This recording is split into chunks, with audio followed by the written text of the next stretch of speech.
Your engine could fail without warning, no overheating, no smoke, no check engine light telling you to pull over. One moment you're cruising down the highway with your family in the car. The next moment, the power suddenly drops, the throttle stops responding. Traffic is flying past at 70 miles per hour, and you're fighting to cross 3 lanes just to reach the shoulder. I've seen that moment, not on the road, but in the eyes of the customers who walk into my shop afterward, confused, angry, sometimes honestly scared. Their truck has only 28,000 miles on it. Their SUV isn't even 2 years old. Yet when I start the engine, it's already knocking like a motor that survived 200,000 miles of abuse. Some of these failures end quietly with a tow truck. Others end with smoke pouring from under the hood and an engine that's completely destroyed. But almost every owner tells me the same thing. I did everything right. Regular oil changes, no racing, no abuse. So what's going on? If you drive a GM, Toyota, Honda, or Hyundai, this isn't just bad luck. This is a mechanical trend unfolding right now across the industry. And today, I'm going to break down the real reason these engines are failing. Not the simplified recall explanations, not the watered-down corporate statements, but the mechanical truth I've seen firsthand while tearing these engines apart on my workbench. And trust me, once you understand what's actually happening inside these engines, you'll realize something disturbing. This problem isn't slowing down, it's becoming the new normal. If you care about your vehicle and your safety, subscribe to Car Care Expert, because what I'm about to show you could save you thousands of dollars or even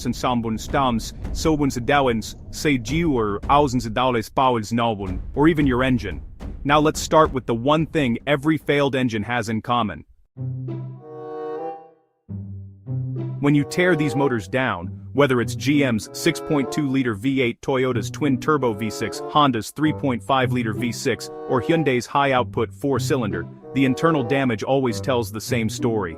Destroyed rod bearings, deep scoring on the crankshaft journals, metal that's turned blue from heat, and bearing material literally smeared into the crankshaft. This isn't random failure. This is something much more specific.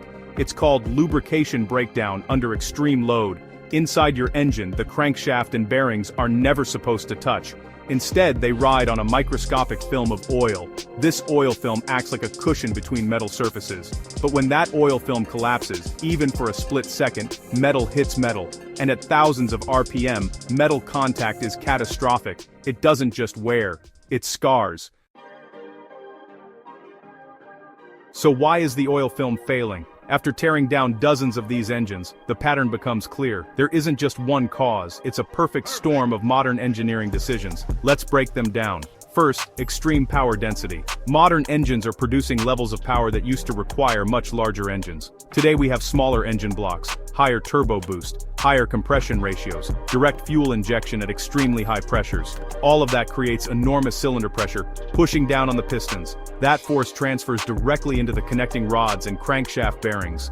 20 years ago, a naturally aspirated V8 produced around 60 horsepower per liter. Today, turbocharged engines often exceed 100 horsepower per liter. That's double the stress in a much smaller engine, and yet we expect them to last just as long, but physics doesn't bend for marketing. Second, ultra-thin engine oil. To improve fuel economy, manufacturers moved from thicker oils like 5W30 to much thinner oils, 0W20, 0W16, and in some cases even thinner. Yes, thinner oil reduces friction and slightly improves MPG. But it also means the protective oil film between the crankshaft and bearings becomes much thinner. We're talking about a layer measured in microns. Under heavy load or high temperatures, if oil pressure drops even slightly, that film weakens. And once it weakens enough, metal contact begins. It may not destroy the engine immediately. Instead, it starts a slow, destructive cycle scoring, metal particles circulating through the oil, clearances shrinking, oil pressure dropping further, and eventually, the engine destroys itself from the inside out. Manufacturing contamination. This is the trigger most drivers never hear about. During engine production, blocks are machined and honed. That honing process creates extremely fine metal debris. Factories use automated cleaning systems to remove it. Most of the time, it works, but not always. If even a single abrasive particle remains trapped in an oil passage and embeds into a bearing surface, it acts like cutting compound. At 3,000 RPM, that tiny particle starts grinding into the crankshaft. Slowly, relentlessly.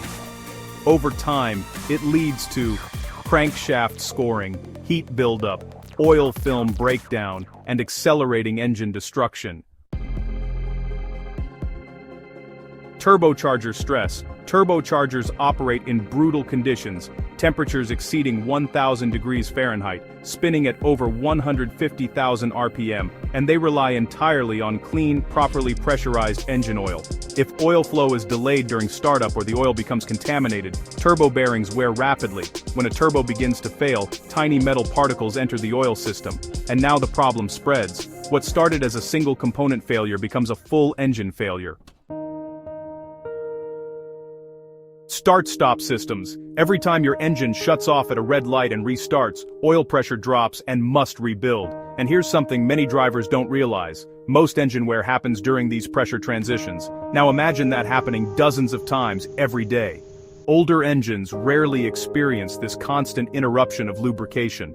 Modern engines are designed to handle it. But when you combine thin oil, high cylinder pressure, turbocharged stress, the margin for error becomes incredibly small.